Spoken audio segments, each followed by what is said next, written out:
મેં આગળના વિડીયોમાં બતાવેલું હતું ટાઈમ કે મેં ફિલ્ટર કેવી રીતે બનાવેલું તે બતાવીશ. તો આ તે જ છે બધું મટીરિયલ. જો પાઇપનો ટુકડો છે, એક એરસ્ટોન છે, આ એક ડબ્બું છે કટિંગ કરેલું, ઘરનું જ બધું છે સામાન એટલે આવું છે.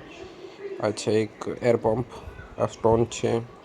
તમે એક બાયોમીડિયા પણ યુઝ કર્યો, આવી રીતે એક પાઇપમાં હોલ કરી દો. ત્યારબાદ એર લગાડી દીધો છે મેં ઉપર.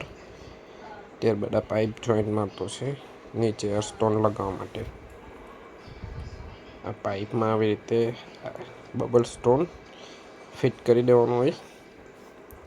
આવી રીતે ફિટ કરી દો, પછી એમ ખેંચી લેવાનું ઉપર, ધીમે ધીમે ખેંચી લેવાનું. થઈ ગયું.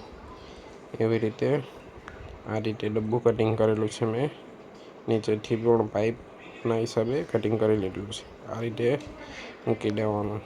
આ એક સ્પંજ છે બ્લેક, તેને પણ અંદર પાઇપ સાથે કટિંગ કરીને બેઠું મૂકી દીધું છે મેં. તમે જોઈ શકો તેમ ને સ્ટોન એડ કરી દીધા. ત્યારબાદ આવું કઈ રીતે ચલાવે છે એનું જો, કેટલી મસ્ત માછલી બહુ ફરે છે.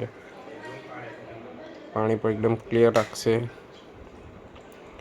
આવા જ વિડીયો જોવા માટે મારી ચેનલને સબસ્ક્રાઈબ કરો, લાઇક, કોમેન્ટ એન્ડ શેર કરજો નેક્સ્ટ વિડીયો માટે. Thank you so much my channel watch.